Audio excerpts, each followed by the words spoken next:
अहो अजून तर कुठेच काही झालं नाही हो, नुसत्या इशाऱ्यावर यांची पिवळी झाली।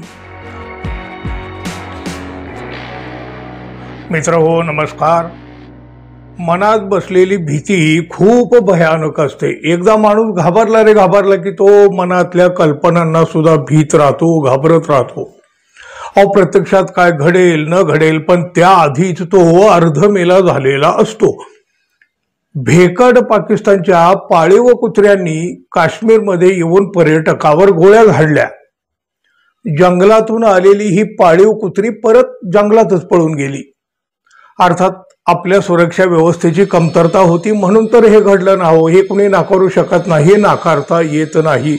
या घटनेमुळे जगात दुःख व्यक्त होत आहे आणि जगभरामधून याची सगळी हळहळ व्यक्त होत असताना भिक्कार छाप पाकिस्तान मात्र खुश होत होतं। जग जिंकल्याचा आनंद त्यांना झाला होता, पण त्या पाठोपाठ आता त्यांच्या सगळ्या अंगाला घाम सुटलेला आहे, घाम।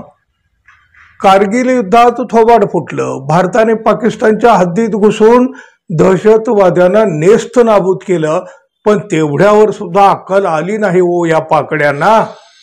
शेपूट वाकडं ते वाकडच राहिलं या पाकिस्तानचं, पण आता ते कुठं घालायचं ती जागा सुद्धा त्यांना सापडत नाहीये। पंतप्रधान नरेंद्र मोदी यांनी दम भरला आणि अवघं पाकिस्तान हादरून गेलं। आता तुम्हाला अद्दल घडवल्याशिवाय सोडत नाही असं पंतप्रधान नरेंद्र मोदी यांनी सुनावलं। मोदी यांच्या या डरकाळीवर अवघ्या पाकिस्तानामध्ये घाबरगुंडी उडाली। अहो एवढी घाबरगुंडी की यांची रात्रीची झोप सुद्धा हराम झाली आहे, हराम। माहिती आणि प्रसारण मंत्री अताउल्लाह तरार, पाकिस्तानचा तो माहिती आणि प्रसारण मंत्री घाबरून दचकून अर्ध्याच रात्री उठला। मध्यरात्री 1:30 वाजता त्यानं पत्रकार परिषद घेतली। पुढच्या 24 ते 36 तासात भारताकडून पाकिस्तानवर हल्ला होऊ शकतो अशी माहिती त्यांनी अर्ध्या रात्री दिली, अर्ध्या रात्री।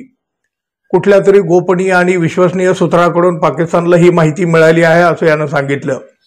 सोशल मीडिया प्लॅटफॉर्मवर एक्सवर त्यानं एक पोस्ट देखील अगदी अद्याप मध्यरात्रीच करून टाकली। माहिती आणि प्रसारण मंत्री अताउल्लाह तरार याचं हे विधान पंतप्रधान मोदी यांच्या विधानानंतर आलेलं आहे, हे महत्वाचं आहे। मोदी म्हणाले होते, भारताला आता दहशतवादाविरोधातली लढाई तीव्र करावी लागेल, त्यासाठी लष्कराला मोकळीक देण्यात येत आहे। पहलगाम हल्ल्याच्या गुन्हेगारांना आणि त्यांना मदत करणाऱ्यांना शिक्षाही मिळालीच पाहिजे। तेव्हापासून पाकड्यांना ही धडकी भरली आहे, धडकी।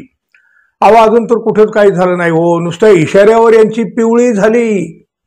भारतावर अणुबॉम्ब टाकण्याच्या बडाया मारणाऱ्या पाकड्यांची हवा आधीच फुस गेली, निघून गेली।